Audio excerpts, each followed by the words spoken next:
Well, it's finally here, part 3 of our Morso Stove restoration. We were planning to release this final video of the series closer to cooler weather, but a subscriber recently requested that we go ahead and put it up because they were working on their stove.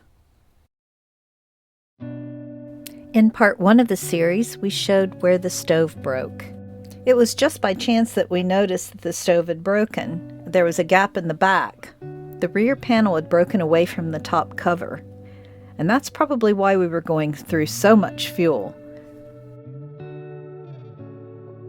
In the second video of the series, we disassembled the stove, which was somewhat challenging. We prepared the panels with a powered wire brush, and on some of the really baked-in rope adhesive residue, we used a steel file. Finally, we degreased, cleaned, and then spray painted in a matte stove paint all the panels of the stove, including the base. In this video, we're going to show you the reassembly. So I'm just about to start the process of gluing in the rope into the base and onto the various panels before the stove can be reassembled. So the first thing you need to do is to make sure that the groove where the rope is going to go is clean and dry and free of grease. Well, you've seen the prep that we put into this, so there shouldn't be any grease on this at all. So I bought plenty of the fire rope. This is actual Morso rope, and this kit comes complete with adhesive. I put the adhesive in the channel all the way around the base and then laid the rope in.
Well, the glue really needs heat to set it properly, but the whole stove needs to be gradually heated up, and I think it takes a total of about 24 hours to cure the adhesive.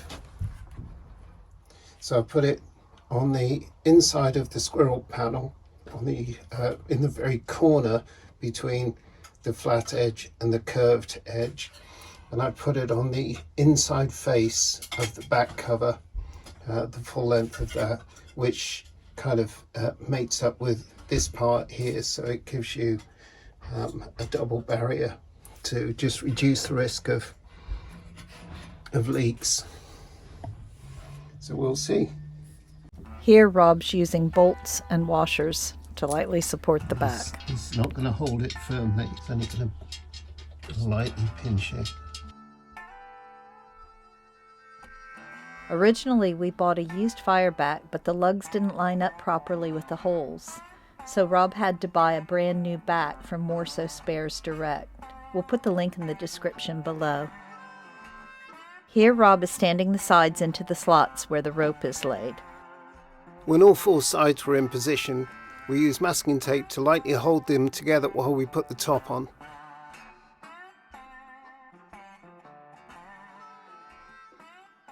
At this point, the top still needed to have rope applied. Okay, so this is the inner plate. The reference number for this is 1408, and it has a particular way of going in. If these side plates are held in place with a couple of short M6 screws, they're about an inch long, about 25mm long. The reason for those being fitted is they hold this in position. So when you're cleaning out the fire, these are designed to be removable. Okay, and this plate then fits underneath. So we're going into this with this slot in the front. Should I pause that?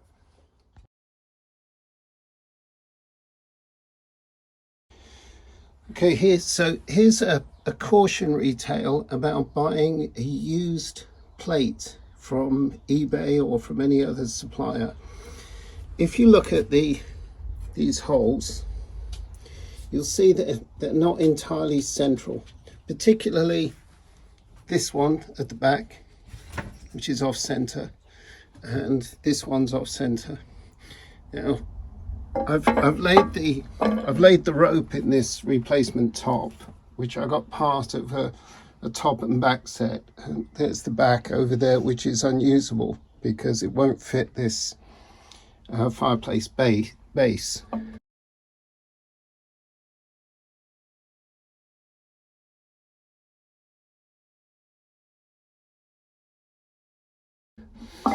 And it is really important that these bolt holes line up when the fire is properly held together, when the stove is properly held together.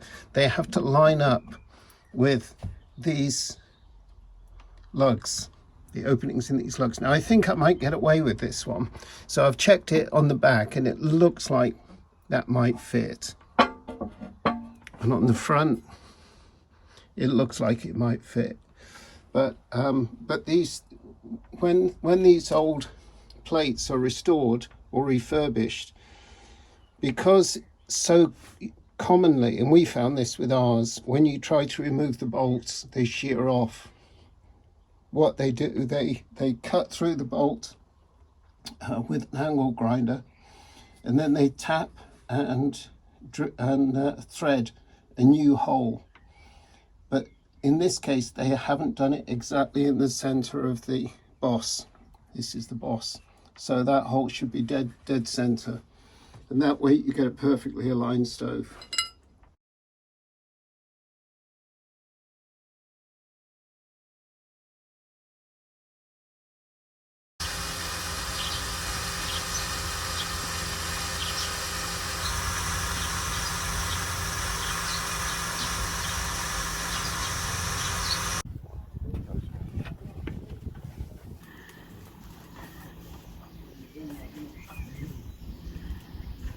Is it turning, Harry?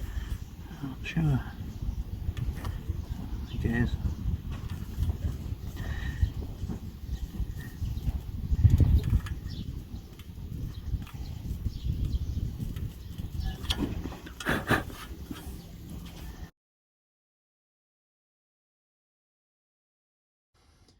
So I'm about to fit the blanking plate on the back, and so same method as before. Put a line of adhesive. In this case, because I didn't get very much adhesive from Morso, I did buy some thermic seal high temperature rope adhesive. We'll put the link in to where we bought these. And so what you'll need to assemble this, you'll need these clips, and use the same short M6 bolts that we use to hold the small brackets in the front of the fire. So these aren't the long bolts. I don't know the exact length of this, it's on the pack, but it gives some idea. It's probably, the overall length is probably no more than 25 mil. So this then goes onto here, and then from inside the fire, let me move the top plate. Let's remove the top plate so you can see what I'm doing.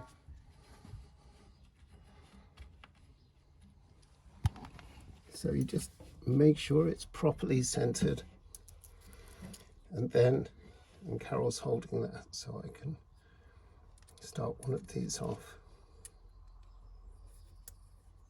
You can buy these small clamp plates from the various stove companies. Morso sells them as well. And what you have to do, you have to apply pressure to the back of the plate. Once you've got the plate in position, because you're only using a short length of bolt here, so you can start turning that in, and it will eventually, while you're pushing from the back,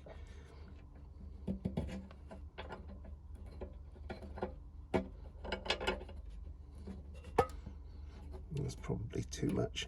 I'm not sure I can tighten it. Yes, I can. Yeah, there you go. There's a really useful resource on the Morso Spares Direct website.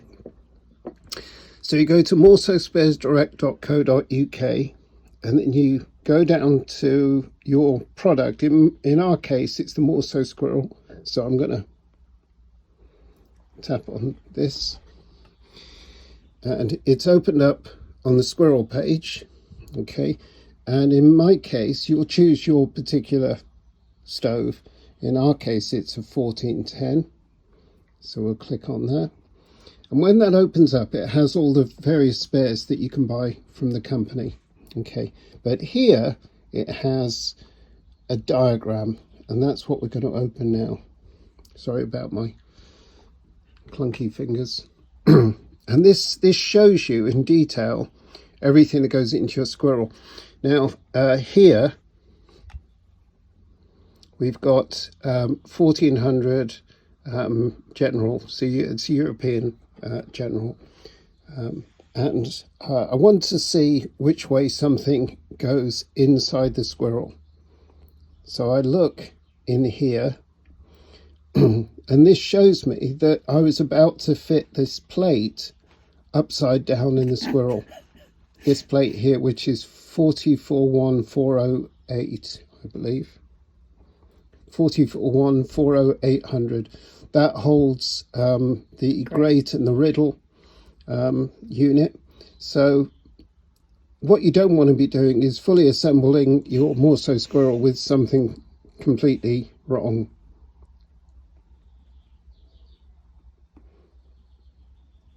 And at least I can see that I've assembled this part of the stove correctly. So I'm grateful for small mercies.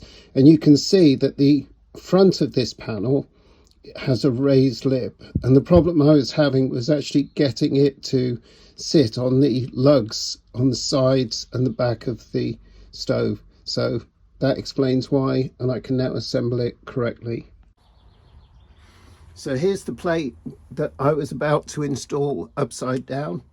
So thankfully we haven't gone too far.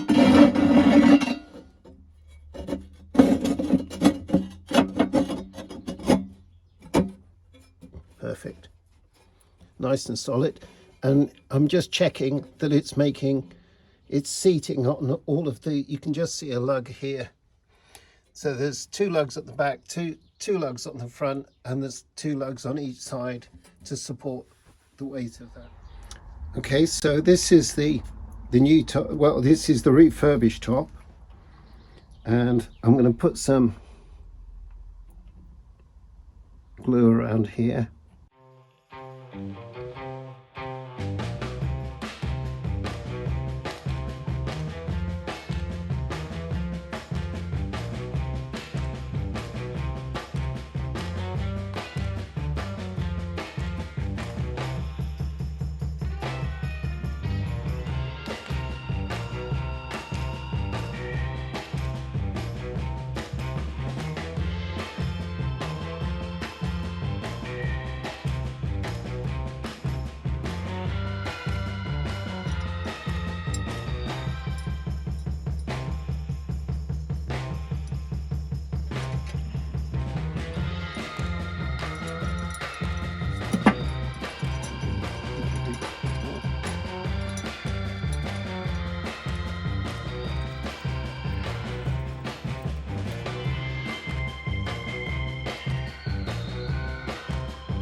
And as for the back, I'm just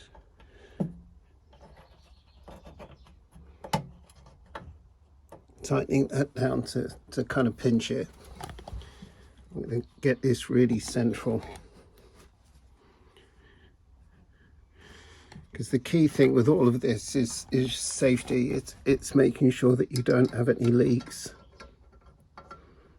And I'm just going to tighten that clamp on, push down as hard as pushing down. Yeah. Keep the rope tight. And so that you can get your turns. And then you can finish off then with the Flue Collar. This is called the Flue Collar. You can finish that off using your hex key. Okay, so these come with an H4 hex fitting on the bolts. You don't want to overdo this because you're working with a casting, and the problem when you use these kind of spanners is you can't always tell how much force you're using. What you're trying to do is clamp down on the rope. You don't have to overdo it.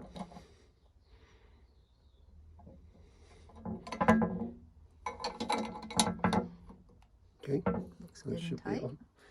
Yeah, I think that'll be fine. And this is what it looks like from underneath. So that and that, yeah, will hold the. They'll compress it. And just looking at the line round here, you want this distance to be even all the way around. That's pretty good. It's pretty good. And yeah. Does the pipe sit on these? The pipe sits on this lip and on these as well. Yeah. Okay. Now the moment of truth. Let's see if we can get these holes to align. Because the lid has to fit obviously front and back and sides. And it effectively holds everything together. Got to seat it all the way down because it's going to hold everything together. I'm just making sure the sides are out, pushing against the inside panel. Make sure the sides are a good fit on the rope on the top, and that's the top on. So now we're going to have to work inside and put the bolts in. The only way to do this, unless you're going to turn the stove upside down, which I wouldn't recommend at this stage. Yeah, you see this wants to go in at an angle because of this, because that screw, that hole that's been tapped is not quite central, and I'm hoping that my bolt is long enough to compensate. Well, good news, managed to get everything to align perfectly. So those holes being slightly out of alignment made very little difference. They're quite central, as you can see. And actually, I don't know if I can have these in focus. I'm videoing blind here, so I can tighten those now. So now I'm using a 10mm spanner, just a ring spanner, but you can use an open-ended one, just to nip down these bolts that I've just installed. Well, we started the job a time ago, as you've seen, disassembling, cleaning and everything, but the actual assembly is not that complicated.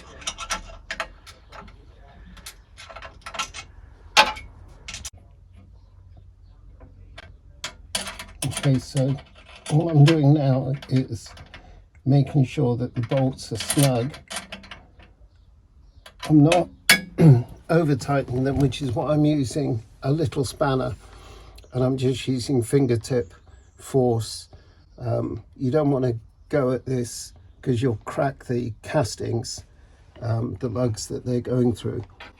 and you just do them each a little bit in turn, you'll feel that as it compresses onto the rope, the other ones that you've just done will loosen. So you're just pinching them back again, but just with very low force. The difficulty is you're often working in your own field of view. So although I've got a headlamp on, I can't always see what is happening. So you're having to work by feel a little bit. So we're using Peak, which is a really good metal cleaner. Cleans all kinds of metals. In fact, it's got like a royal thing on it, so it must be super It means good. you can clean crowns with it as well. Is that what it is? Yeah. And as used by the Queen to polish her crown. And if you look here, this is what it looks like before. This is our stainless flue, which was very tarnished. Like our stove, it was very tired. Burn marks on it. And so... And this is how it looks after you've cleaned it. We've been using wire wool. Very fine. It's very fine. And in fact, here's what grade is it? It's 000. Yeah. And once you do that, just kind of going up and down in the same direction, then you just take this cloth, a soft clean cloth, and you polish it, and it should look a lot better. It's looking good. A lot better than it did. Well done. It's good.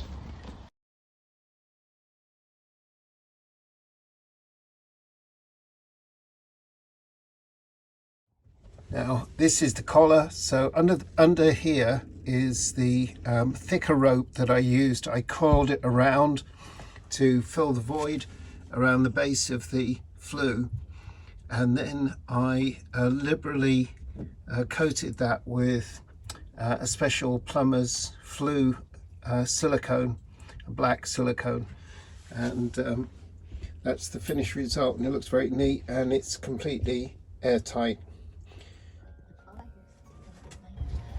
So it'll be interesting to see whether this smokes or not. Time will tell. Got a little bit of wood left from last season. We got a bag of coal on there. It's warming up. Thanks to Cole, our friend, for helping to drill through the tiles, which I was too nervous to do. Thank you, Cole. And you can see our nice, clean, shiny flue that Carol worked really hard on. It looks beautiful.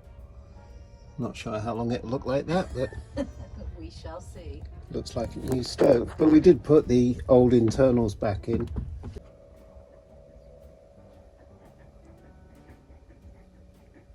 Shh. Ignore her, Tilly. She is.